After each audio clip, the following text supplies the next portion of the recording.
आ चुके हैं, कृपया आसान ग्रहण करें अपना। मैनपुरी विधानसभा अध्यक्ष सुरेश यादव जी, मैनपुरी विधानसभा अध्यक्ष सुरेश यादव जी कृपया मंच व्यासपीठ की ओर भी आएंगे। हमारे आदरणीय विधायक जी जो लेकर आए हैं, और मैं उनके पावन चरणों में निवेदन करूंगा आदरणीय अखिलेश जी से कि 1 मिनट के लिए वो व्यासपीठ की ओर आएंगे, तो हम मंच के माध्यम से भी, इस मंच के माध्यम से आपका स्वागत करेंगे।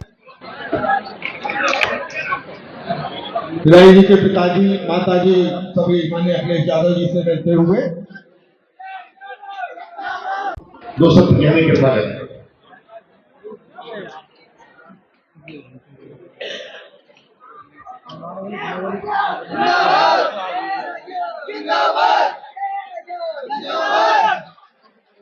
जानबूझ करके ऐसी बहस करना चाहती है देश में जिससे उसे लाभ मिले। वो लोकसभा परिसर की घटना है। देश के बहुत बड़े नेता भारतीय जनता पार्टी के अडवाणी जी, वो 1 करोड़ रुपए लेकर के आए थे और उन्होंने टेबल पर रख दिया था लोकसभा में। क्या उस समय एफआईआर दर्ज हुई थी किसी पे? एक जेपीसी बन गई थी और जेपीसी के माध्यम से उस पर चर्चा करके जो कार्रवाई करनी थी वो विधान लोकसभा के अंदर हुई। लेकिन ये जानबूझ करके भारतीय जनता पार्टी लोगों को डराना चाहती है। अम्बेडकर जी ने हमें संविधान दिया है और लोकतंत्र में ये हमारे लिए रक्षा कवच का काम करता है। संविधान हमारे लिए, आपके लिए ये संविधान रक्षा करता है, हमें आपको सम्मान दिलाता है। और जानबूझ करके भारतीय जनता पार्टी अपमानित करना चाहती है। ये तमाम वो लोग हैं जिन्होंने कभी सम्मान नहीं किया संविधान का, लोकतंत्र का और बाबा साहब भीमराव अम्बेडकर का। जो बीजेपी के लोग, केवल एक नहीं, बीजेपी के सभी लोगों को माफी मांगनी चाहिए। सर, अब समाजवादी पार्टी आखिर कहां तक जाएगी इसकी? समाजवादी पार्टी जनता के बीच जाएगी। इन किसान भाइयों से, नौजवानों से अपील करेगी, माता बहनों से, कि भारतीय जनता पार्टी लोगों को हराओ। 1 लाख साल से, और मनुष्य कब से आ रहे हैं, कब से जा रहे हैं, तो कहीं खोद दो कि क्या न मिल जाए वहां पर। अरे पत्रकार साथी, जालौन में एक पत्रकार ने भारतीय जनता पार्टी के खिलाफ न्यूज निकाल दी, उसके कपड़े उतार दिए थे, उसे नंगा कर दिया। ये देखिए, ये सब सोशल मीडिया का जमाना है। ये कोई ऐसा नहीं जानता हो, ये सब नौजवान जानते हैं। इसलिए हम समाजवादियों की या जो भी सरकार में है उसके सामने चुनौतियां पड़ी है कि इन नौजवानों का भाग्य भविष्य कैसे बेहतर हो।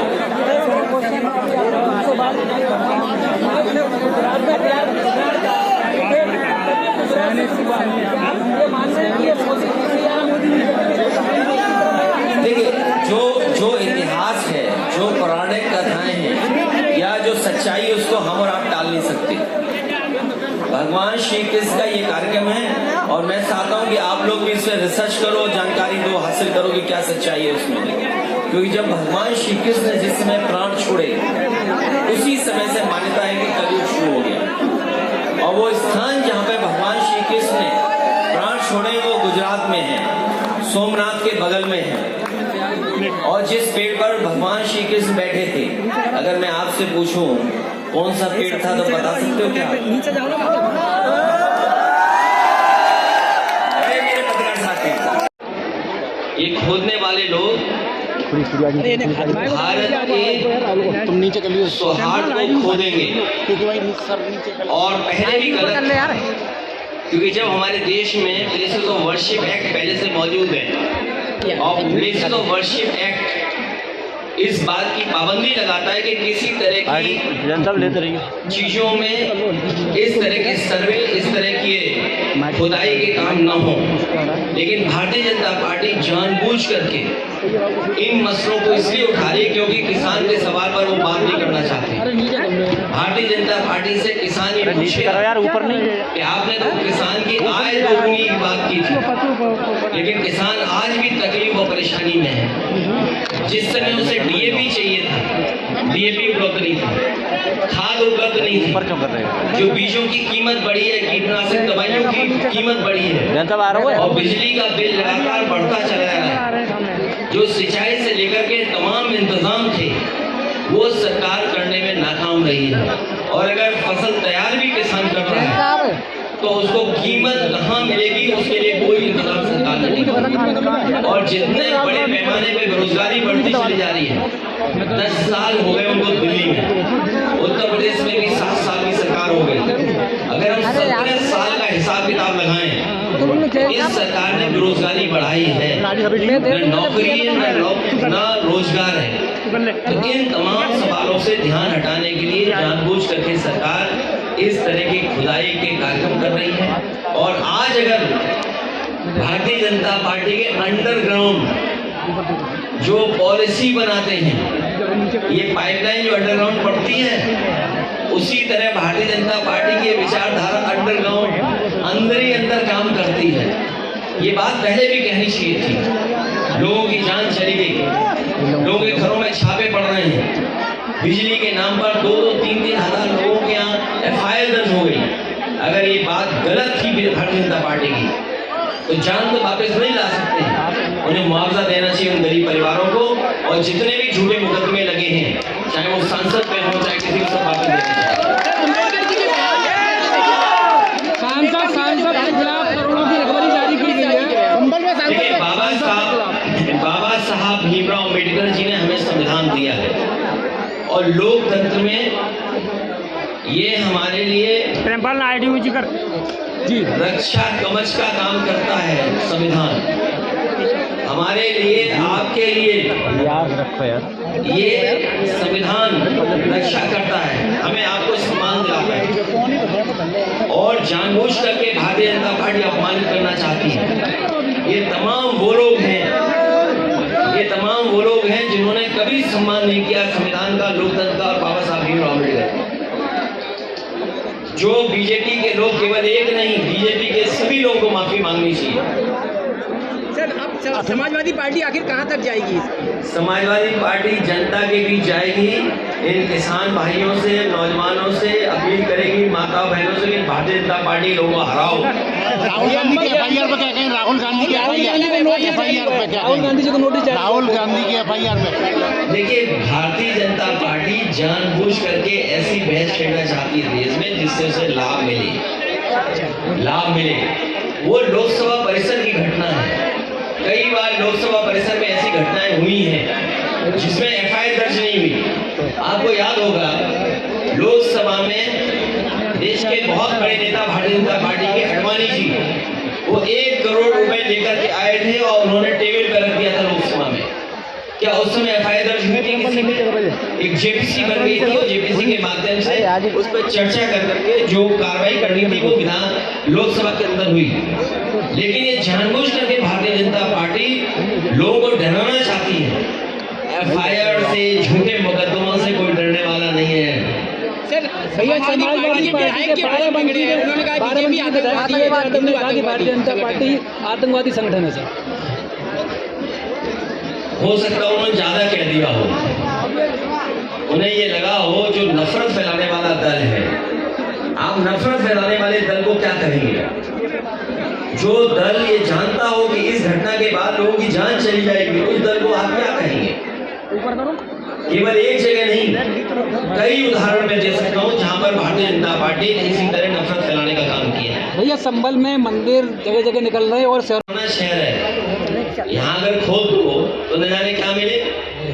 कई ऐसे भाजपा के नेता हैं, उनके घर खुद जाए तो न जाने क्या मिलेगा उसके अंदर। भाजपा के नेताओं के भी घर खुद जाए तो न जाने क्या मिलेगा उसके अंदर। हमारा आपका घर खुद जाए, पता नहीं क्या मिलेगा। ये धरती कब से है?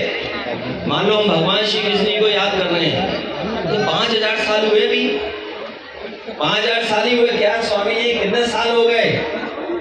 5000 साल की तो हम इतिहास जानते हैं। ये धरती 1 लाख साल से है, और मनुष्य कब से आ रहे हैं, कब से जा रहे हैं। तो कहीं खोद दो कि क्या ना मिल जाए वहां पर। सर, संभल सांसद जी पे बिजली चोरी कर कोई मुकदमे पर लगा रहे पत्रकार साथी, जालौन में एक पत्रकार ने भारतीय जनता पार्टी के खिलाफ न्यूज निकाल दी। उसके कपड़े उतार दिए थे, उसे नंगा कर दिया था। ये देखिए, ये सब सोशल मीडिया का जमाना है। अब आगे की रणनीति क्या ये भैया? आगे ऐसा की नहीं जो चीजों को ना जानता हो, इन चीजों को कैसे ये फेस सब करेंगे? नौजवान जानते हैं।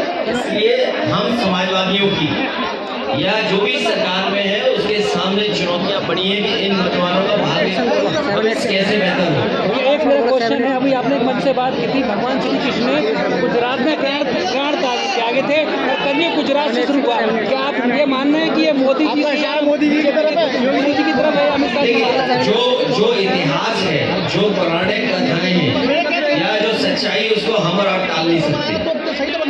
भगवान श्री कृष्ण का ये कार्यक्रम है और मैं चाहता हूँ कि आप लोग भी इसमें रिसर्च करो, जानकारी दो, हासिल करो कि क्या सच्चाई है उसमें। क्योंकि जब भगवान श्री कृष्ण जिस समय प्राण छोड़े, उसी समय से मान्यता है कि कलयुग शुरू हो गया। और वो स्थान जहाँ पे भगवान श्री कृष्ण ने प्राण छोड़े वो गुजरात में है, सोमनाथ के बगल में है। और जिस पेड़ पर भगवान श्री कृष्ण बैठे थे, अगर मैं आपसे पूछूं कौन सा पेड़ था तो बता सकते हो क्या? नीचे जाओ ना बिल्कुल।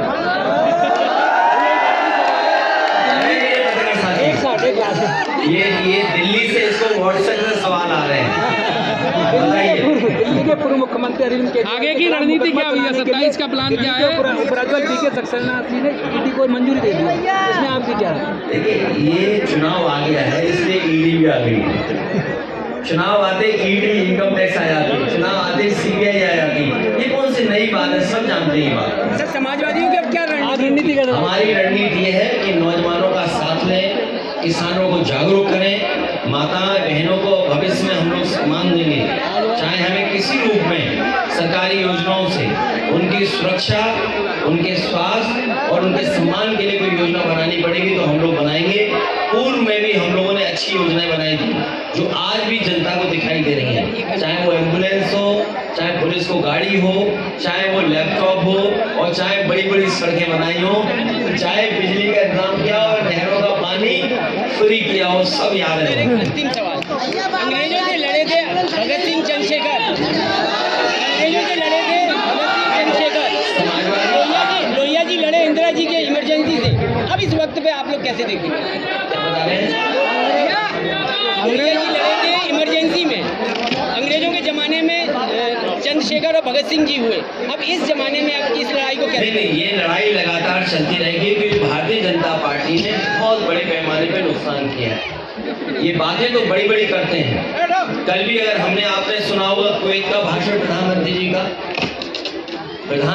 का कुवैत का भाषण सुना होगा कि न जाने कितनी बड़ी चीजें बता रहे हैं, लेकिन जमीन पर कहाँ है? कुछ नहीं है। जमीन पर क्या है? अगर दो लोग सक्सेसफुल हो जाएं तो वो देश के लिए कितना फ्रूटफुल साबित होंगे। हमें बड़े पैमाने पे नौजवानों को नौकरी रोजगार देना है, हमें वो इंतजाम करने हैं जिससे बड़े पैमाने पे नौजवानों का रोजगार मिले, नौकरी मिले। वो फैसले हम लोगों को लेने हैं। सर, संसद में इस तरह बहसबाजी हो रही है, धक्का मुक्की हो रही है, सर मर्यादा को लेकर क्या कहेंगे? मर्यादा भंग नहीं हो रही है। ये सत्ता पक्ष में जो सरकार के लोग हैं उनको सोचना समझना चाहिए था। सरकार रास्ता निकालती है, स्पीकर के माध्यम से अगर कोई ऐसी घटना हुई थी तो सभी पॉलिटिकल पार्टी के लीडर्स को बुलाया जा सकता था, बात की जा सकती थी। लेकिन आप बहानेबाजी देखिए उनको, ये सब जानते हो आप बहानेबाजी थी। हमसे जुड़े रहने के लिए हमारे YouTube चैनल को सब्सक्राइब करें और नई वीडियो की नोटिफिकेशन के लिए बेल आइकॉन को दबाएं। अगर आप ये वीडियो Facebook पर देख रहे हैं तो लाइक जरूर करें और ज्यादा से ज्यादा शेयर करें। धन्यवाद।